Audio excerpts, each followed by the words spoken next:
Okay, when your customers come, all you need to do is arrange them to come because customers come, they don't stay for short stay. For you, this place is very narrow for you to be parking your cars here. All right. Thank God you are not showing me any cars that belongs to you. But for the customers, we are not discouraging yourself. In fact, government is here to support you. Government is here to encourage you. We have a business like this, all right? Especially when you become a Gambian. You know, we supposed to empower you. And this is what we're doing. And in doing what we're doing, in fact, this is a big plus for you because we are stopping people coming and squatter in front of a business by covering your business. You're paying a lot of money here. So it's not going to be fair. Then you have others who will be selling almost the same, come and install here, stopping what you're doing when they are not paying anything. When the roads belong to Eastman, it's not for business purposes. But in doing so, you also need to help and make sure you abide with the laws of the land. This thing here, you put this thing here for your safety. All right? It's supposed to be exactly at your perimeter so that this car will easily move closer to your place and leave back for the vulnerable road users. So what you're gonna do is this one, you need to reposition them. These ones, break them down, and if we are to install them, put them against the wall there so that it will serve its purpose. But for now, all has to be off. Uproot everything and take it off. Okay? All right. Thank you.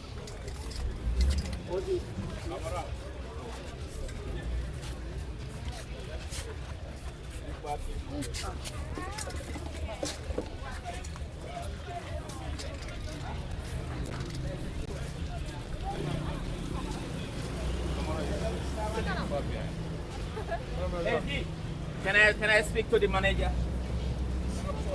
Don't want it. Huh? Hello. I'm good. Yourself? Very well. How's the business? Running good? Thank God. Okay. We have little issues here, and that is we start with the cars. Whether your customers or yourself, this is a very narrow place. If you go beyond after the petrol station over there, you will see a buffer zone, meaning your alignment from Westfield Johnson intersection towards the traffic light is not in the same alignment. Opening start there. Here is a very, very narrow compared to over there, pipeline end. Pipeline end, we got a buffer zone. All right? But here, when the structures are here, aligned, closing that buffer zone, we're not expecting you to do anything outside your structures. All right? Because when you do, little flowers like this, these are on public easement. Your perimeter stopped here. This is the alignment, you've seen it, it stopped here. Yes, it stops here. So anything where this lady is standing, is your stairs is you project it in the outside. When you had to do that, if you're building, I know you're not building, you know who built, but now you're the custodians of the place. I am telling you what the law said. You need to move back from your perimeter, give us space, and that will serve as your own. All right? It's still within your premises. It can serve as a parking lot. It can serve as whatever you need to do there, like these stairs that you projected outside. But now, in doing this, you are narrowing the road corridor, and which is not safe. Look at this one here. Yes, it's beautiful. We want the corridor to be beautiful. But in as much as you want to do that, you should not be taking the public space. You know, how many meters here? About 3 meters from there to where this one is. And not stopping that, you also have a pavement over there, a blocking. And what this means is you are claiming ownership that from here to your building is all yours, which is a false story. So what we are here for has to clean up this thing. This is ornamentation. You can decorate or whatsoever, right? But this flower vase here needs to be cut off completely. Cut off and align yourself with this building. And these blocks, red blocks round the one that you claim ownership, you take it off. So relay the message to whoever is occupying the LG. Let them take this thing off, and it starts from today. All right? Today.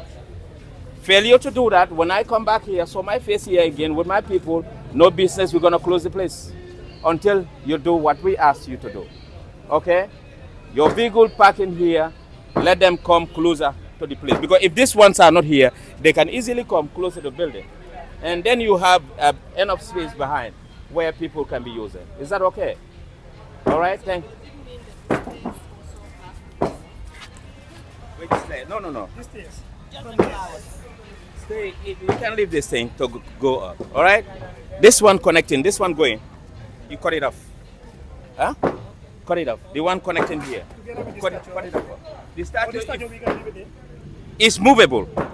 It's movable because it was somewhere there. It's movable. So let them bring it in. So can I call my boss for you to talk That's to your no. Relay. That's why he left you here. Competency. You're the manager. Do what we tell you to do, and let them do that. Okay? Just convey our message. We know you are all employees. All right? Okay. Hey, sorry, at your totem. Sorry, madam. The LG. I know it's been paid. What you do is the certificate is said when the place is needed by the government, you will move it at your own cost. From NRA, you have a certificate to display this. Now you bring it down because it's very close to the road, and you communicate to the NRA to say the guys clearing the road came and said our totem is on the Republic Eastman. We need repositioning of it. All right. For now, it must get down. Okay. All right.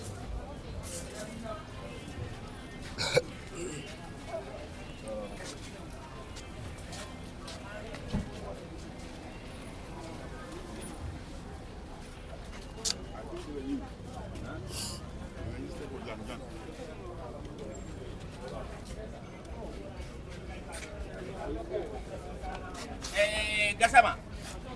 Huh? What is that?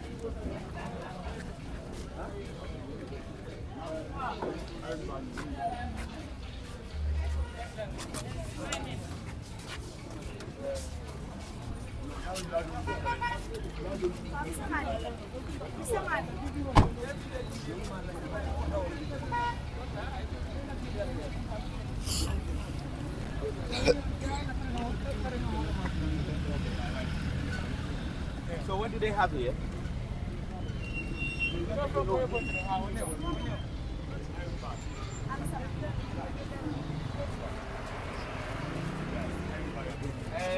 Gasama. Wait.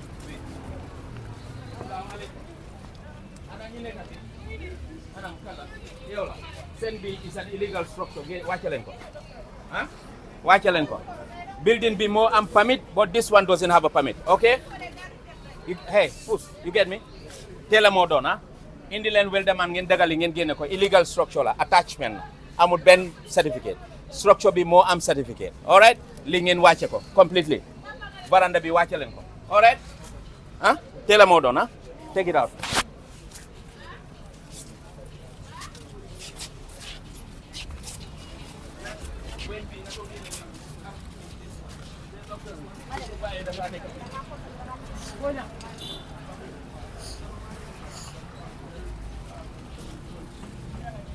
Hey,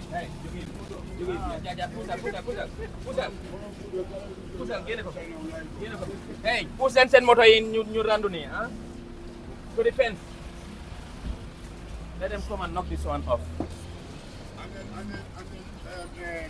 Money. Yes. Money.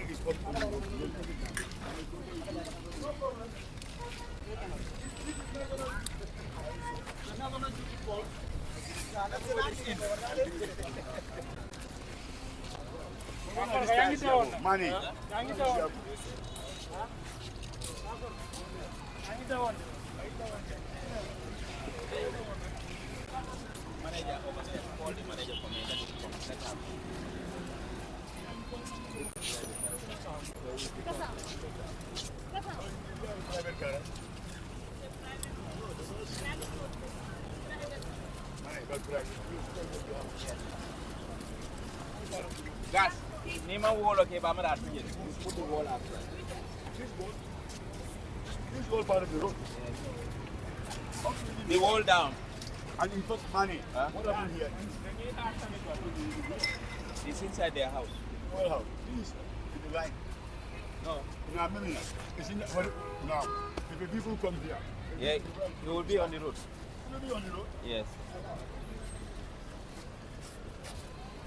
Kasama, you did, huh? Where's the manager? Hey, sir. Let this one stop whatever he's doing.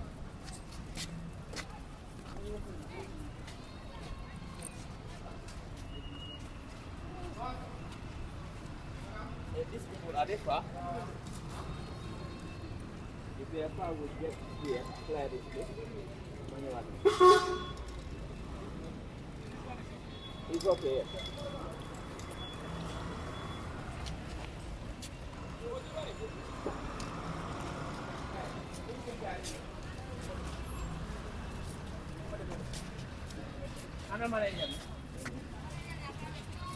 Huh?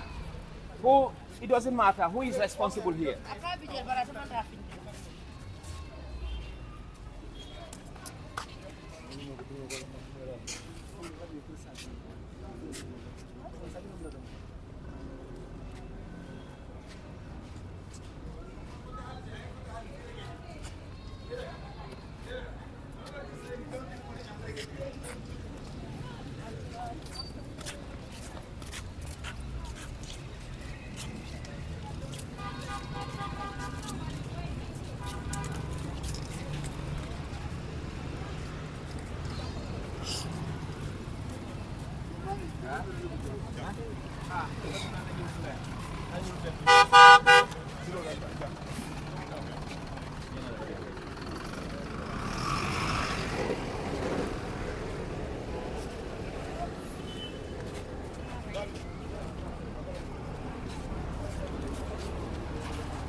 That's the guy.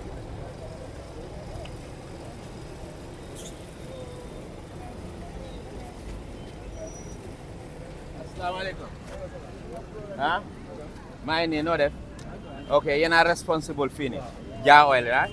Okay. Gis nga send fence line bi. Send fence bi fu mu yem. Foofu la seen kër gi yem. Li ngeen def yépp si pôle bi noonu. waaw si pôle bi. So bu dee foofu la yem. Xoolal seen totem bi fu mu nekk si kaw yoon bi la nekk. Yaa ngi gis fuñ taxaw ni fii yëpp si kaw yoon bi la. So yem leen seen totem bi si biir ngeen bàyyi di ko génna. This is not the first time. Demoon nañ Manjai the same thing. ñi ñëw Kanifing fii the same thing. It's the same jar oil. Bu leen ñu xaar ba ñu ñëw ba seen place. This is the information. Da ngeen xam ne seen totem yi yëpp dañ génna. Na totem yi dugga si biir. This is only advertisement purpose. I know. For people to know this is a petrol station. I know. But you fan it back, align it with the sand fence. Today, 24 hours, it's not going to be, it has to start from today.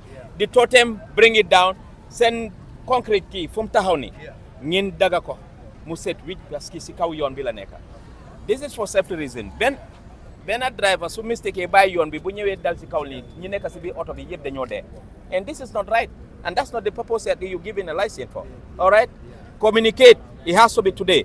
If we come here after tomorrow and this totem is here, this petrol station is going to be locked up. Can do jive. No business. Relay my message. All right? You get it? Let it today. Let this thing bring it down. ñu ngi demaat ñi balaa ñoo ñëw totem bi we want to see it down. Now wax suma boss seen general manager bi. Okay. Talking about it. Okay. Yes, and we will do something about it. Thank you. Thank you. Inshallah. What's going on here?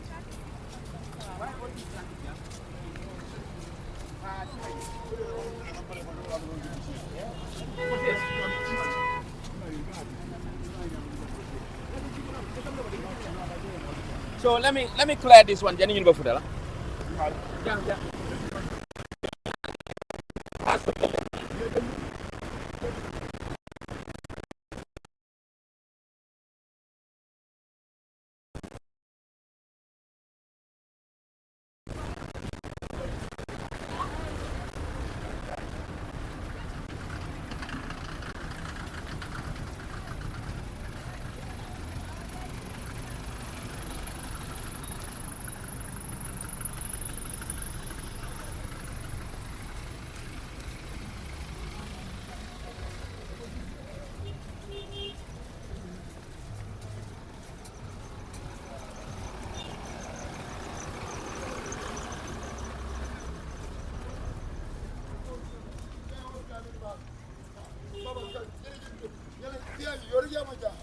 jubóo nag kat li moo raw def ko ko sama yaa sa may de ko bi yaa ñu jubóo kat ko ma am rek ko ko ko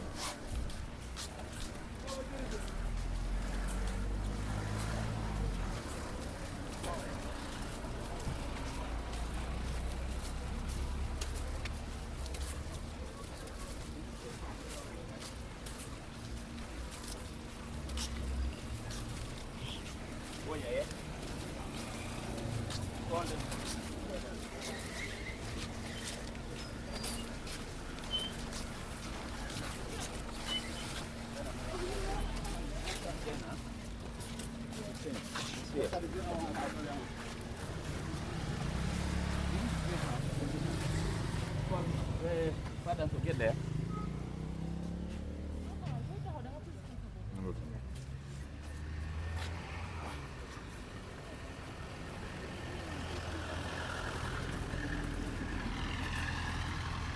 Where are you from? It's here.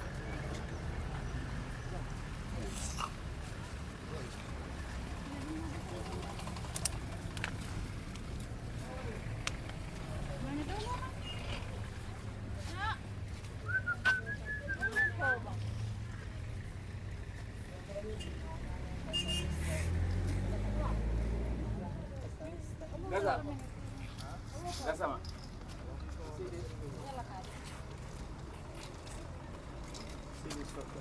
This is a bedroom.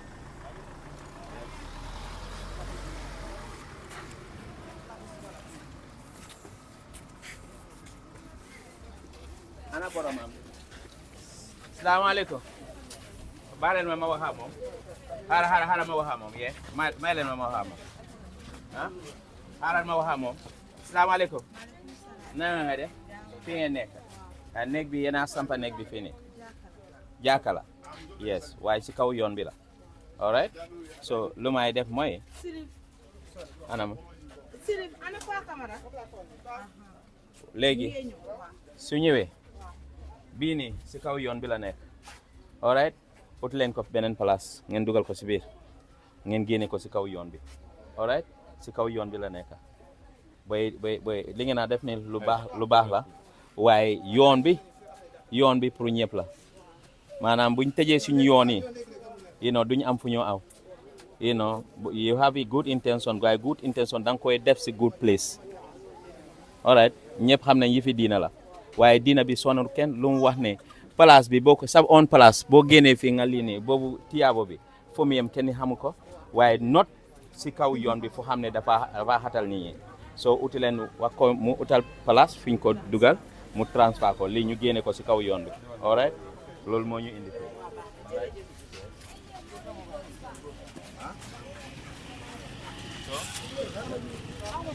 anam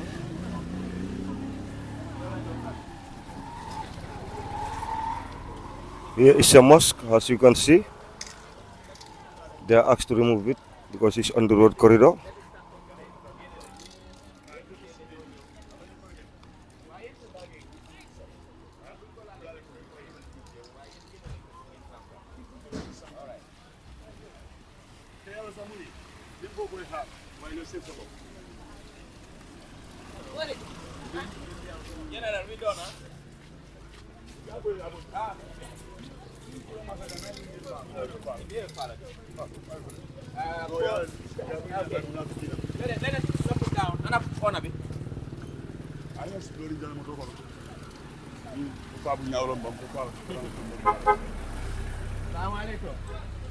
Auntie. Ah, boy, na nga def? Salaamaaleykum. Jaama de kay. Yéen a dëkk fi?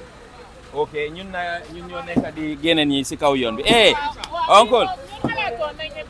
ok léegi ngeen jàppale ñu ñu bii dañ moom daf ko soo out bi rek yes ok waaye bii moo ñu jaaxal pax bi nii xam nga pour ndox bi Déterrant la. no this is for the drainage Waaw. let the drainage stay Waaye boy bi mag na ko fële. no let the drainage stay lii nii génne leen C'est déterrant. drainage la Ndox bi moo dee dugg si biir. non du loolu sax is good for road users Users, yes. soo leen ko mën a I intend to paint it black and white. no paint it white only white Only white. hey not that one only this one only the other one This one is a drainage. Bàyyi ko. Thank you, sir. Beneen bi cross bi. Thank you, sir. Léegi ngeen jékkali loolu. Waaw. This one. Waaw. Ngeen ibi ko. Xam nga fii la nit ñi war a dox. Waaw, no problem. All right. Parce que now this place is narrow. It's forcing people to be walking here. No problem, man. Why bii moom mun naa say waaye pen ko white su ko defee guddi. Inshallah. It will be reflected. Inshallah. Ah? Inshallah. Thank you for supporting. Okay, sir. Thank you. Thank you. Thank you. Thank you for supporting. And weñ bi tamit ñu buddi ko dégg. Waaw. Waaw. Ñu génne ko. No problem. Ak lii nii. Okay, bii waaw, no problem. Waaw, bii moom waaw. Bii moom waaw, no problem. Thank you.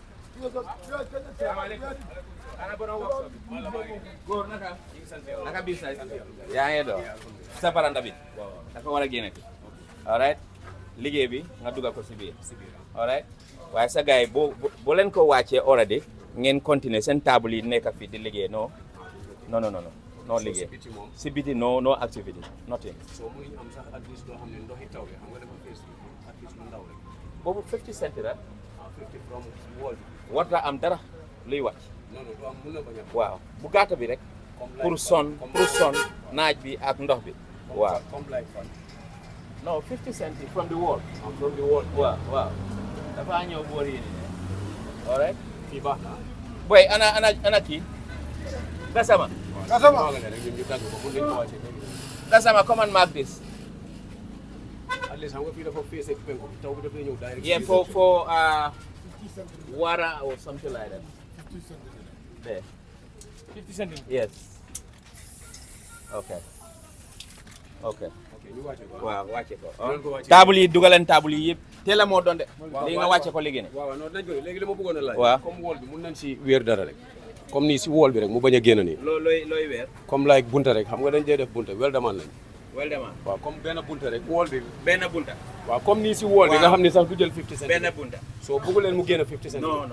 waaw non loolu problème. Baax na. soo comme mun nañ weer nii rek ñu weer nii nga xam ne du jël 50. waaw waaye warta bari de. non at least ñaar rek. su bëree bëri ñaar. ok no problem. Okay. Thank you very much.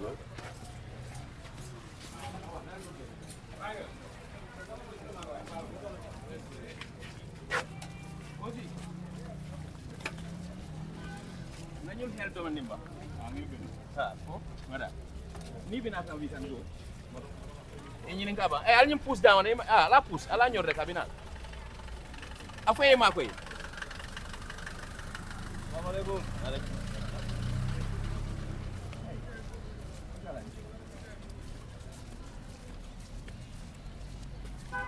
Nasema chwa bija. Ha? Push here. Out. Straight there out. Ana borom moto yéen a nekk fi. Ana borom moto bi. Huh? He's studying where? Mohammed. Procurement. Okay. But you don't know who owns this. Assalamu alaikum. Na ngeen def. Kan moo def lii. Yow yaa ko moom. Xam nga ne lii fi nga ko def ni loolu si kaw yoon bi la xam nga loolu.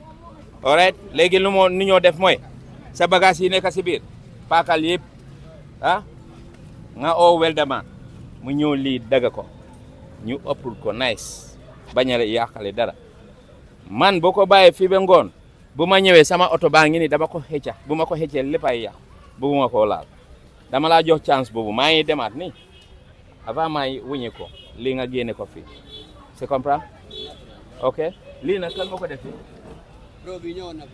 woo ko boo amee numéro mu ñëw génn moom mu commencé na di ko lini waaye na ko xëcca mu génne ko fii completely all right yow sa boss the same thing génne ko fii dem leen ngeen wuti place ngeen bàyyi di tax si kaw yoon bi maa ngi woñe ko nii lay def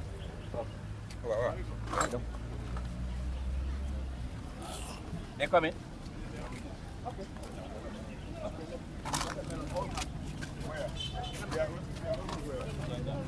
Hey.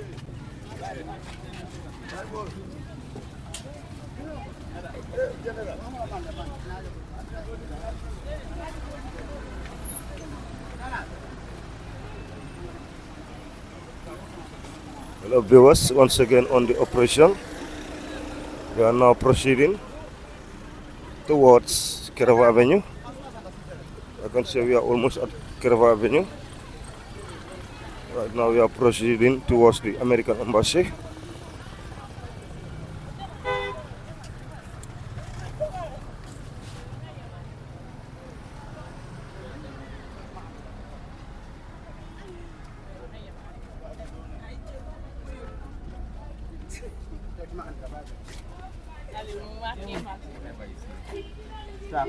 Kairaba is the same place.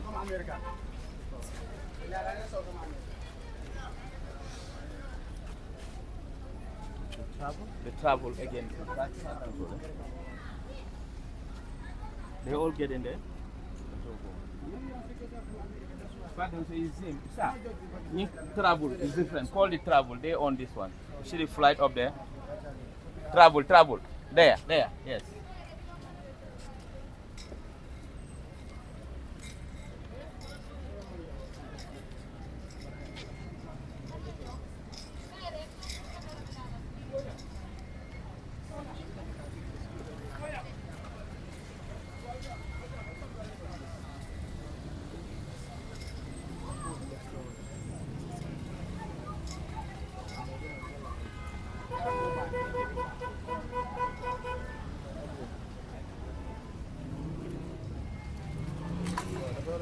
Hello. Ma, how are you? You okay? Hello. How are you? Very well. How's the business? Travel agency, right? Are you managing this billboard? Yes. The billboards needs to go down. Please make effort and call Welderman to come and uproot it. All right. It has to be today. And this petition, is it for you? Is this a different place? Malik, nah.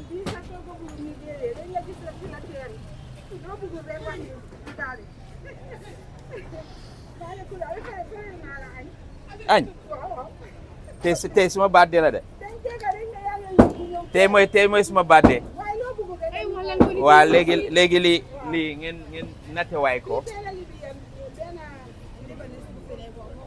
ok waaw ngeen génne ñu ko dégg ak seen waaw this one make arrangement to take it off completely, yeah. Wow, it start from today.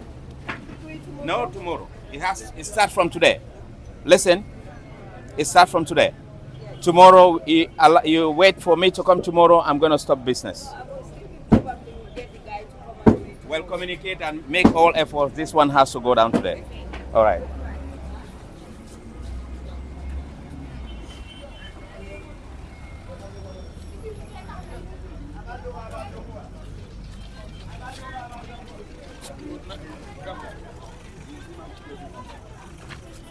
You have security advisors here. So what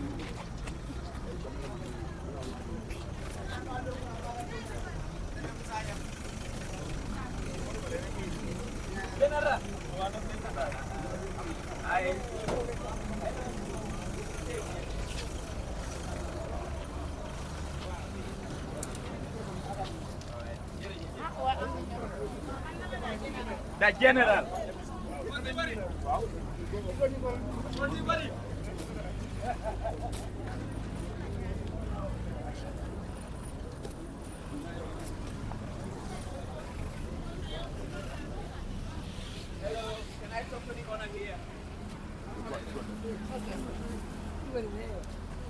Hello. How are you? You're the guy in charge here? Yeah, I'm going to. Oh, beautiful. How's the business? Yeah, easy going. Very well.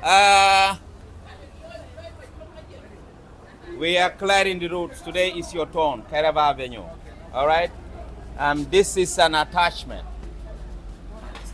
Yes, excuse. Let it face me. This is an attachment. And the attachment, where you attach it from, where you started from, that's where your perimeter stops. And anything that is outside is on the road. Where you standing is on the road. So we are narrowing this road unnecessarily. And if we all stay back where our ownership stops, there will be no problem on this road. But now, Kairaba Avenue is an issue. And most of the people who make it are the business owners. And everything has to be detached from your perimeter. All right? Make effort, let you do it today, including this, your totem. Take the totem out completely and make sure you clean up everything. All right, like I said, the veranda. The building where your door is, that's where it stops.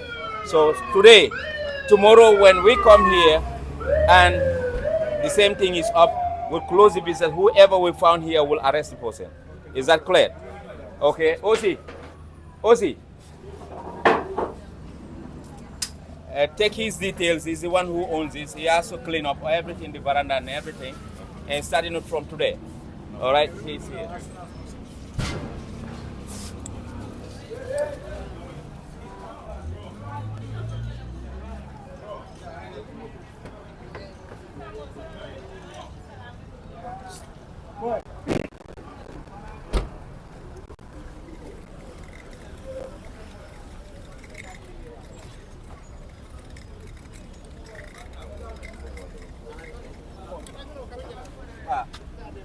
Yes.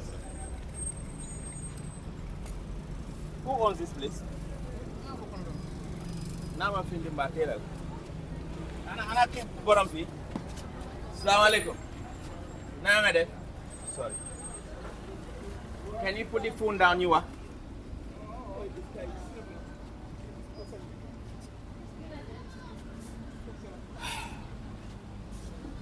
Looks like this entire building is on the roof.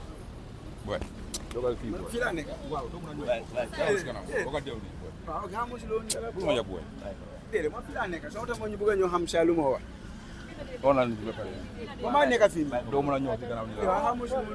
okay, sorry, get it. Hello, okay. Send Lini, sikaw yon bila nek. All right, the building bi. So stop whatever li ngeen a def ngeen oote ñu ñëw génne Lini. Man buma ñëwé suma machine bi dama yaxa so bala lolu yeen ngeen génne ko seen bopp. All right, maa ngi demaat ni su ñu wëñé ko we going to pull it down. All right, so communicate with whoever owns this place. Légui la mo doon, you start taking it out. Right. Okay.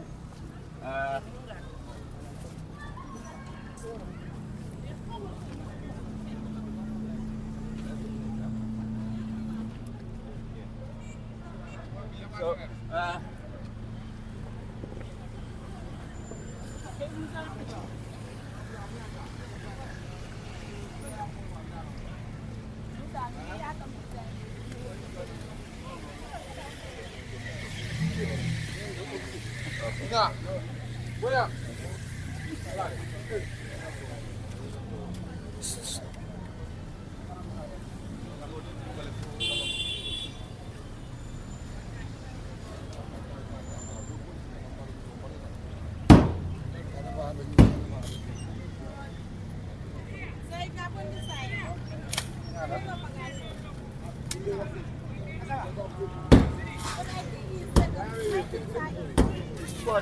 Bro, never get it.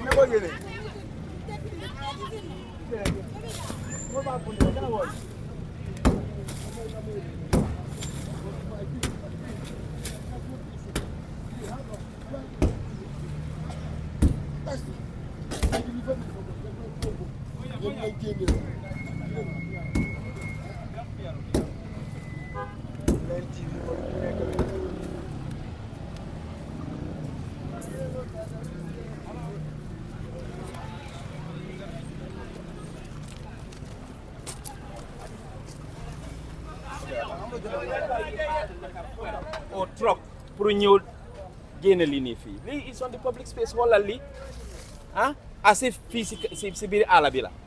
My friend, the way you are beautifying your structure, let's beautify our environment as well. ñu xam ne ñi dëkk fii or ñu use fii, they also equally have rights. Let's respect each other. waaye loo leen bëggut si biir ñin sànni ko si biti bi kañ.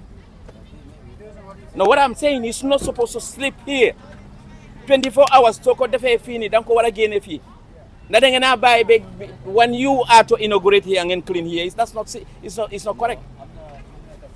waaye fan yi moto bi moo tax mënuñoo am moto accès. déedéet yéen a bëgg te indi oto yi camion ñu ngi paak amuñ benn ligne. ñu ngi amee suñu own moto. then clean it up. waaye depuis démba gars yi ñu ngi ñëw am na bu nekk si gannaaw pour soobul fi dugga loot ko waaye. listen before you start in the beginning ci ginnaaw boobu seen kër la nekk that can wait until bi ngeen a pare lii from now on tomorrow if I come here ku ma fekk fii this one is here I'm going to arrest everybody. Communicate that one to ñiy build yaa ngi understand machine bi nañ ko génne fii nañ ko nettoyé mu set wëcc